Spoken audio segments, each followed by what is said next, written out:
Hello बच्चों, इस video में हम देखते हैं पंच जगत पद्धति।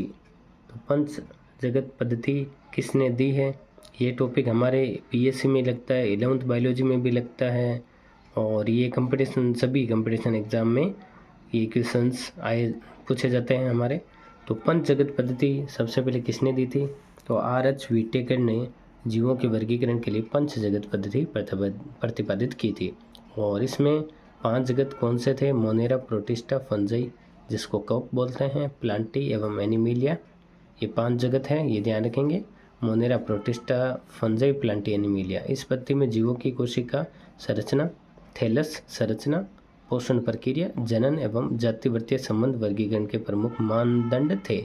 तो ये एग्जाम में पूछा जाता है कौन कौन से मानदंड थे? जीवों की कोशिका संरचना थी, थैलस संरचना, पोषण प्रक्रिया, जनन और जातिवृत्तीय संबंध थे।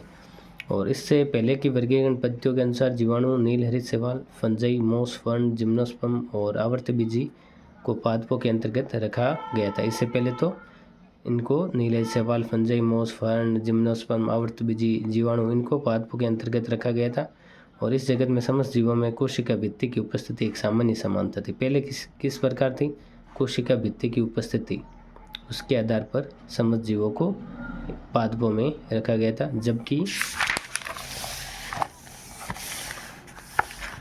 जबकि उनके अन्य लक्षण एक दूसरे से एकदम भिन्न थे। और प्रोकैरियोटिक जीवाणु एवं नीलहरित शैवालों को अन्य यूकैरियोटिक जीवों के साथ वर्गीकृत किया गया था।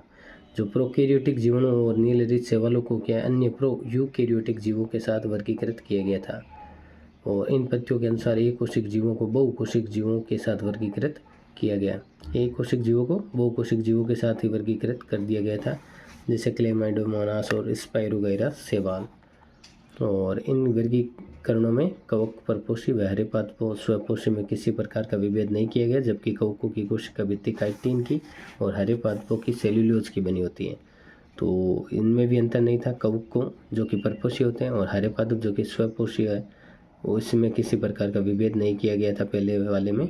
और जबकि कवकों की कोशिका भित्ति तो काइटिन की होती है और हरे पादपों की सेल्यूलोज की बनी होती है। और इन्हीं प्रमुख लक्षणों को ध्यान में रखकर कवकों के लिए अलग जगत क्या है? फंजाई का सृजन किया गया तथा उन कवकों को नए जगत फंजाई में रखा गया।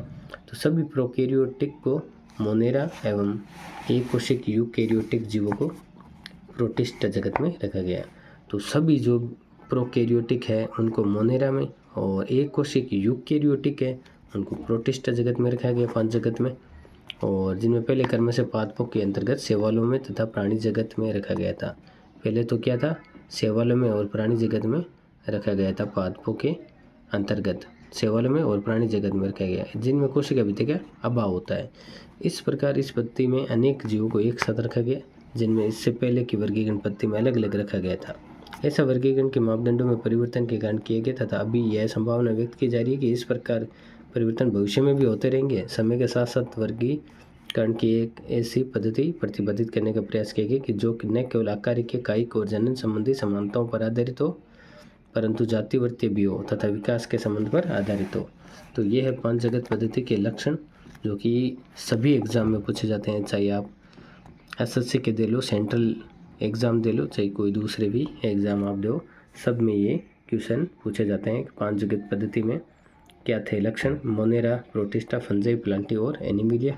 और कोशिका का प्रकार देख लेते हैं। मोनेरा में देखो प्रोकैरियोटिक है, और प्रोटिस्टा में यूकैरियोटिक कोशिका होगी, फंजाई में यूकैरियोटिक होगी, प्लांट में भी यूकैरियोटिक होगी और एनिमिलिया में यूकैरियोटिक होगी। फिर कोशिका भित्ति देखते हैं। मोनेरा में सेल्यूलोज रहित पेप्टिडोग्लाइकेन युक्त और अमीनो अम्ल होंगे, और प्रोटिस्टा में कुछ में उपस्थित होती हैं, कुछ में नहीं, और फंजाई में उपस्थित होती है और काइटिन की बनी होती है, और प्लांटी में उपस्थित होती है और सेल्यूलोज सहित होती है। ये ध्यान रखेंगे, क्योंकि पौधों में सेल्यूलोज सहित होती है कोशिका भित्ति, और जंतुओं में एनिमिलिया में अनुपस्थित होती है। फिर केंद्रक झिल्ली, फिर मोनेरा में तो अनुपस्थित होती है, और या फिर एक कोशिक होती है, और इसमें उपस्थित होती है और एक कोशिक होती है केंद्रक झिल्ली। और उपस्थित फंजाई में उपस्थित बहुकोशिक और अदृढ़ उत्तक होता है, उसमें बहुकोशिक अदृढ़ उत्तक। और प्लांटी में उपस्थित होती है उत्तक या अंग होते हैं इसमें, और इसमें भी उत्तक अंग और अंग तंत्र होते हैं कोशिका झिल्ली में। केंद्रक झिल्ली और काय संरचना। काय संरचना एक कोशिक होती है, काय संरचना एक कोशिक होती है, केंद्रक झिल्ली अनुपस्थित। और इनमें देखो काय संरचना एक कोशिक होती है, इनमें बहु कोशिक होती है, इसमें उत्तक अंग होते हैं और एनीमिलिया में उत्तक अंग और अंग तंत्र होते हैं। ये केंद्रक झिल्ली और काय संरचना दोनों के बारे में अलग अलग बता रहा है। केंद्रक झिल्ली है ये और काय संरचना के बारे में। फिर पोषण की विधि, मोनेरा में तो स्वपोषी, रसायन संश्लेषी और प्रकाश संश्लेषी तथा परपोषी, मृतपोषी एवं परजीवी होते हैं। और प्रोटिस्टा में स्वपोषी, प्रकाश संश्लेषी तथा परपोषी भी होते हैं।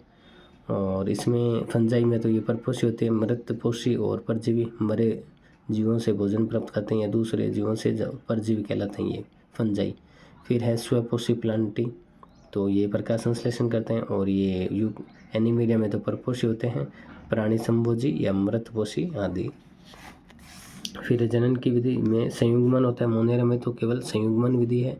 प्रोटिस्टा में युग्मक संलयन और संयुग्मन होता है, युग्मकों का संलयन और संयुग्मन। फंजाई में निषेचन होता है, प्लांटी में भी निषेचन होता है और एनीमिलिया में भी निषेचन होता है। तो आप चैनल को लाइक शेयर सब्सक्राइब जरूर करना और वीडियो को लाइक कर लेना।